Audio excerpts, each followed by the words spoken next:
Les X raisons qui empêchent d'écrire un livre. Aujourd'hui, j'ai décidé de vous parler de toutes les bonnes raisons qui nous empêchent d'écrire un livre. Alors que nombre de personnes ont vraiment envie d'écrire un livre, ils vont trouver des bonnes raisons qui vont les empêcher et qui feront que leur projet n'aboutira jamais, jamais. Je suis Isabelle Paillot, je suis cofondatrice de la Fabrique à écrire. Je vous invite d'abord à cliquer en dessous de cette vidéo pour vous abonner et ne louper aucun bon conseil dans votre projet d'écriture. Bien que beaucoup de personnes aient envie d'écrire un livre, les mêmes me disent souvent que c'est impossible. Il y a de nombreuses raisons qui les empêchent d'écrire un livre. La première d'entre elles, c'est qu'ils n'ont pas assez de temps pour l'écrire. Or, vous comme moi, nous avons 24 heures dans notre journée que nous décidons d'organiser comme nous le souhaitons. Si mon projet est d'écrire un livre et qu'il est très important pour moi, croyez bien que je vais trouver du temps pour l'écrire. Le temps n'est jamais un problème, il se planifie. La deuxième raison invoquée pour ne pas écrire un livre est qu'il faut être un écrivain ou venir d'un domaine littéraire. Or, tous les écrivains, même les plus célèbres, ont commencé par écrire leur premier livre.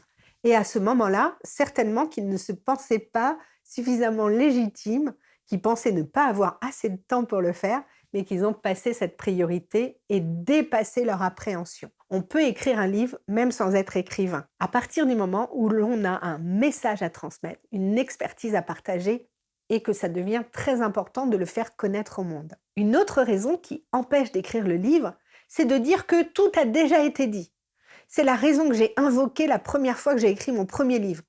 Je me suis dit qu'il y en avait plein d'autres qui avaient déjà écrit sur la pédagogie et que c'était franchement pas intéressant de rajouter un autre livre. Sauf que tout avait été dit, mais pas de ma façon. Donc tout n'a pas été dit encore et tout continuera à être dit de différentes façons. J'entends aussi souvent « j'ai rien d'intéressant à raconter ». Beaucoup de personnes se dévalorisent, pensent que leur expertise ne vaut pas la peine d'être partagée, que leur histoire est banale et que ça ne sert à rien d'écrire un livre sur le sujet. Mais testez-le autour de vous et commencez à raconter votre histoire ou ce que vous aimeriez faire.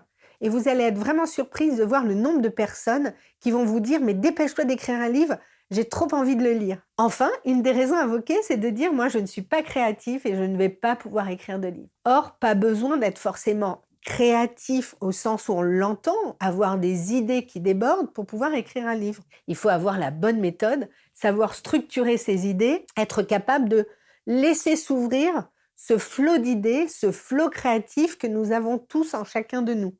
Pour cela, une bonne méthode, dont celle de la Fabrique à écrire, que vous pouvez retrouver ici. Vous connaissez maintenant les raisons qui empêchent d'écrire un livre et que vous pouvez facilement dépasser. Chacun de nous a quelque chose à raconter, à transmettre, à partager. Chacun de nous mérite d'écrire son livre. Alors bon démarrage dans votre projet d'écriture.